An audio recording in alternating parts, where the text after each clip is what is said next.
Tol Probolinggo Banyuwangi resmi mulai dibangun dengan dilangsungkannya groundbreaking oleh Menteri PUPR. Kabar baiknya, tol akan tetap lewat hutan Baluran untuk sampai Banyuwangi. Menteri PUPR sudah memiliki desainnya.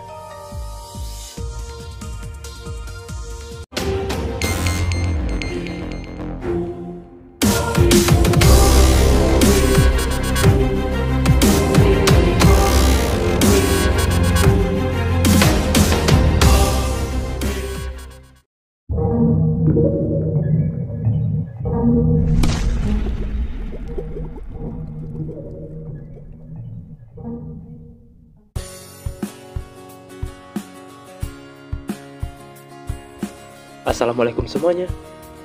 Tol Probolinggo Banyuwangi akhirnya resmi mulai dibangun setelah melakukan groundbreaking dan akan terus berlanjut sampai Banyuwangi melewati hutan Baluran. Karena Menteri Basuki sudah memegang desain terbarunya, dan berikut ini informasi selengkapnya.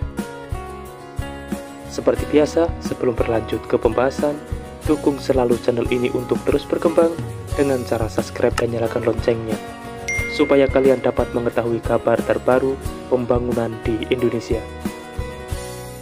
Kementerian Pekerjaan Umum dan Perumahan Rakyat memulai pembangunan ruas jalan tol Probolinggo Banyuwangi tahap 1 Probolinggo hingga Besuki sepanjang 49,68 km. Hal ini ditandai dengan peletakan batu pertama oleh Menteri PUPR Basuki Hadimulyono pada Senin 6 Februari 2023. Di Kelurahan Pendil, Kecamatan Suko, Kabupaten Probolinggo, Jawa Timur.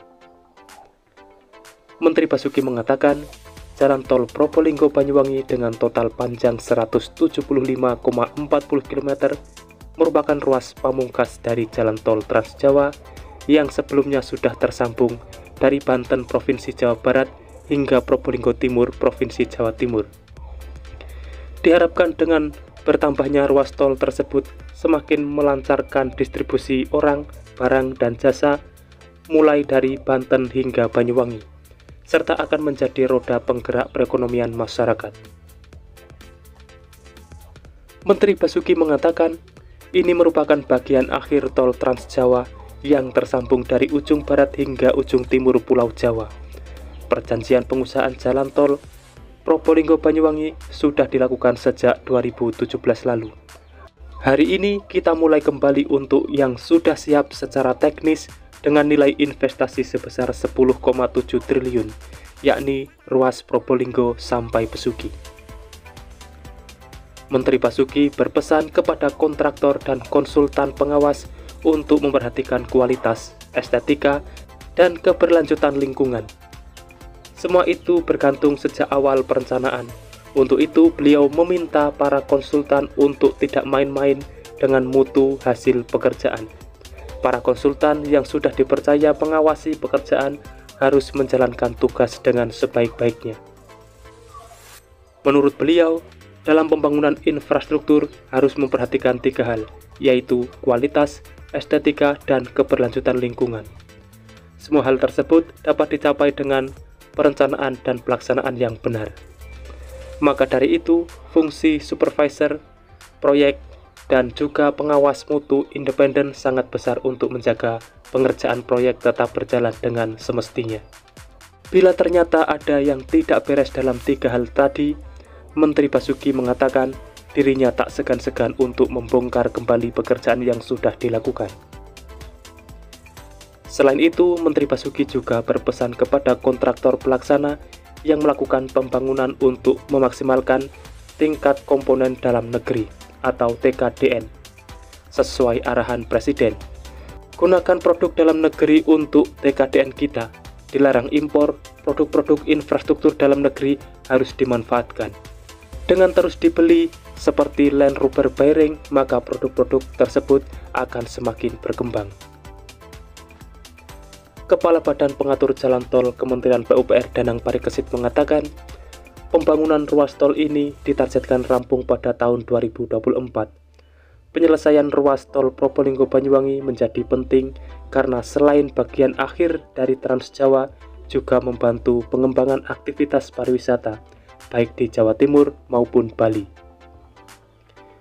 Direktur Utama PT Jasa Marga Probolinggo Banyuwangi, Adi Prasetyanto, dalam laporannya mengatakan, pembangunan jalan tol Probolinggo Banyuwangi terbagi menjadi 2 tahap pembangunan, yaitu tahap 1 menghubungkan Probolinggo hingga Besuki sepanjang 49,68 km, dan tahap 2 menghubungkan Besuki hingga Banyuwangi sepanjang 125,72 km. Pembangunan tahap 1 ini terbagi atas 3 paket pekerjaan konstruksi, yaitu paket 1 Gending sampai Keraksaan 12,88 km dengan progres pembebasan lahan sebesar 92,02%. Paket 2 Keraksaan sampai Paiton 11,20 km dengan progres pembebasan lahan 89,67%. Dan paket 3 Paiton sampai Besuki 25,60 km dengan progres pembebasan lahan 28,48%. Dengan progres lahan tersebut, pihaknya siap mulai konstruksi paket 1 dan paket 2 secara bersamaan di awal Februari 2023 ini, yang disusul oleh konstruksi paket 3 di pertengahan Februari 2023. Pekerjaan paket 1 ruas Gending sampai Keraksaan dilaksanakan oleh kontraktor PT Adikarya Persero Tbk, PT Brantas Abipraya Persero, PT Marga Konstruksi Nusantara KSO, sedangkan pengawasan dilakukan oleh konsultan supervisi dari PT Virama Karya Persero. Untuk paket 2 ruas Keraksaan sampai Paiton dilaksanakan oleh kontraktor PT Utama Karya Infrastruktur, PT Akset Indonesia Tbk, PT Nidya Karya KSO, sedangkan pengawasan dilakukan oleh konsultan supervisi dari PT Multi PHI Beta. Sedangkan paket 3 ruas Paiton sampai Besuki dilaksanakan oleh kontraktor PT Pembangunan Perumahan Persero Tbk, PT Waskita Karya Persero Tbk, PT Wijaya Karya Persero Tbk KSO, sedangkan pengawasan dibagi menjadi 2 paket. Paket 3A dilaksanakan oleh konsultan supervisi dari PT SK Pindo Matra, sedangkan paket 3B masih dalam tahap persiapan pengadaan.